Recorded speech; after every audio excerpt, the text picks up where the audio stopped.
नमस्कार दोस्तों, आपका स्वागत है हमारे YouTube चैनल आर्ट ज्ञान कला में। और आज मैं आपको पढ़ाने वाली हूँ मुगल कला की शैली। जो हमारा टॉपिक चल रहा था मुगल काल, उससे हमने कुछ प्रश्न भी किए थे जो एग्जाम में पूछे गए हैं। तो कुछ बच्चों के हैं जवाब कि मैम हमें यूपी का कराइए, और कुछ बच्चे बोल रहे हैं कि हमें एलटी का कराइए अलग से। तो बच्चों, जो मैंने क्वेश्चन दिए हैं उसमें वो सारे ही आपको जरूरी नहीं है वो डीएसएसपी में ही पूछे जाएंगे, वो आपको यूपी में भी आ सकते हैं, इसीलिए मैंने कराया। और मैं एक के बाद एक सारे क्वेश्चन पेपर आपके लिए लेकर आऊंगी, तो उसकी आप चिंता ना करें। सबसे पहले आज हम देखते हैं मुगल कला की शैलियां।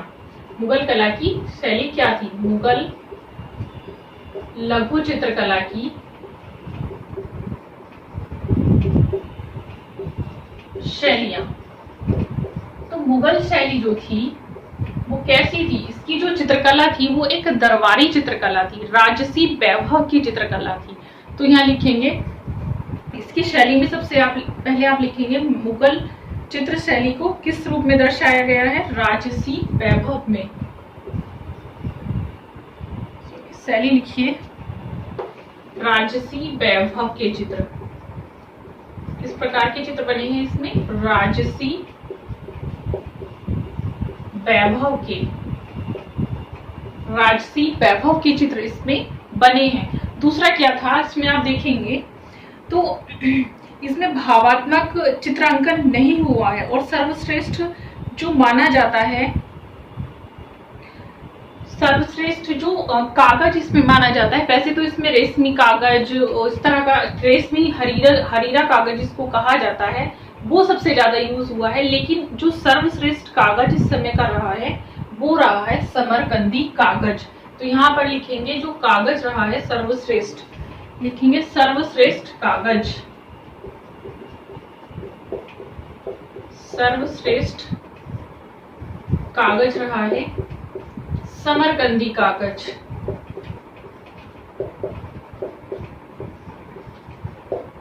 इसमें 8 प्रकार की कागज का यूज हुआ है मुगल काल में। तो 8 के 8 को मैं आपको यहाँ बताने वाली हूँ। पहले आप थोड़ा सा देख लेते हैं इसके बारे में अभी।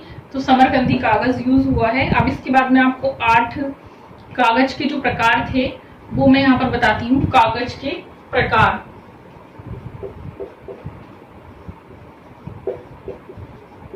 कौन कौन से प्रकार के यहाँ पर कागज थे? तो 8 प्रकार के थे।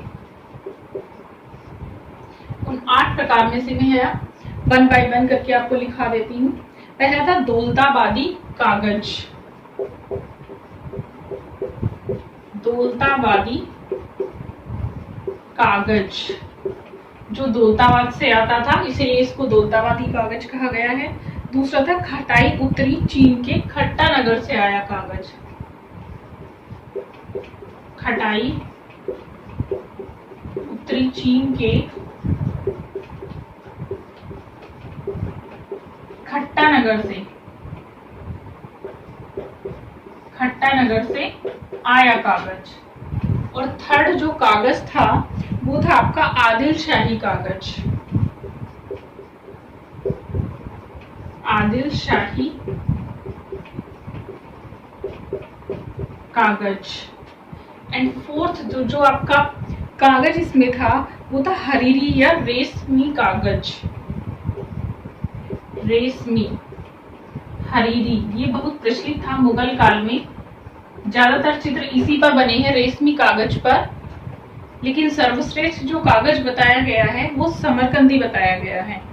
चौथा था सुल्तानी या समरकंदी कागज। पांचवा, सॉरी, इसको सुल्तानी कागज भी कहा गया है, सुल्तानी या समरकंदी कागज। ये इस तरह के कागज का यूज हुआ है। और एक था निजाम शाही कागज। 6,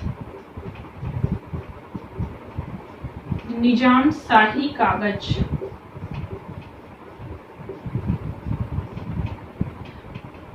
और 7 था आपका गौनी या तबरेज में बनने वाला कागज।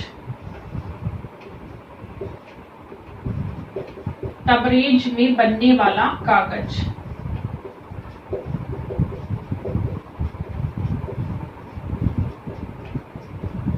अब 8 नंबर पे जो था वो था आपका नुखियर कागज। क्या था? नुखियर कागज या पानी लगा कागज। इसको नुखियर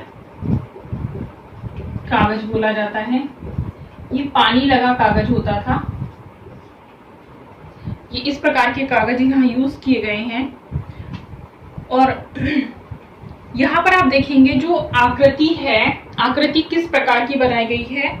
तो आकृति एक कद कैंडा से बनाई गई है। कद कैंडा होता था कि आकृति की ठीक ऊंचाई, लंबाई, एक अनुपात, उसको कद कैंडा यहाँ पर कहा गया है। तो आकृति जो बनाई गई है वो कद कैंडा से बनाई गई है। एक बार इसको फिर से रिवीज कर लेते हैं, कुछ बच्चों को दिखाई नहीं देता है, उसके बाद आगे इसमें थोड़ा सा बताते हैं। तो देखिए शैली जो थी इसकी राजसी वैभव की थी। राजसी वैभव के चित्र इसमें बने हैं। और जो सर्वश्रेष्ठ कागज यूज हुआ है समरकंदी कागज, जिसको क्या कहा गया है? सुल्तानी कागज भी कहा गया है। और नेक्स्ट है इसमें कागज के प्रकार मैंने आपको बताए हैं।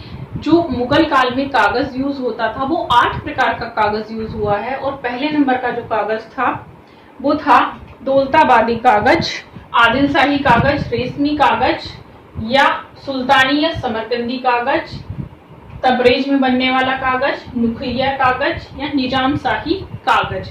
तो ये कागज के प्रकार थे। और इस प्रकार से, लेकिन इसमें जो ज्यादातर कागज यूज हुआ है वो हुआ है रेशमी या हरीरी कागज का यूज हुआ है।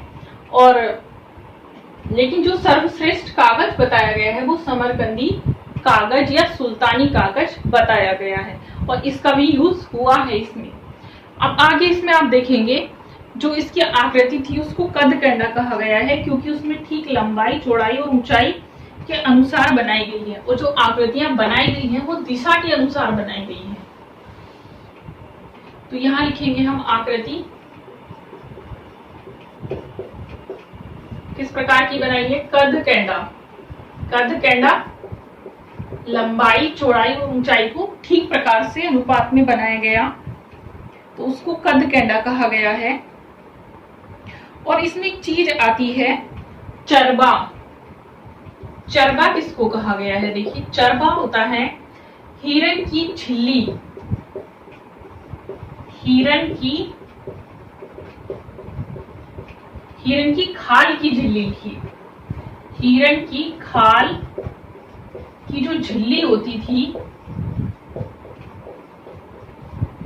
झिल्ली पर रेखांकन मुगल काल की शैली की एक बहुत बड़ी विशेषता रही है। यहाँ पर जो रेखांकन किया गया है वो किया गया है हिरन की खाल की झिल्ली पर। तो आगे देखेंगे इसमें। और हाँ, आकृति जो बनी है यहाँ पर दिशाओं के आधार पर बनी है। मतलब जो चित्रांकन हुआ है वो दिशाओं के आधार पर ज्यादा किया गया है। नॉर्मली भी चित्रांकन हुआ है, लेकिन दिशाओं के आधार पर ज्यादा चित्रांकन हमें यहाँ देखने को मिलता है। आगे देखिए इसमें मुगल कला में जो मुगल कला का जो सबसे अधिक प्रभाव है वो बीजापुर शैली पर देखने को मिलता है। मुगल कला का प्रभाव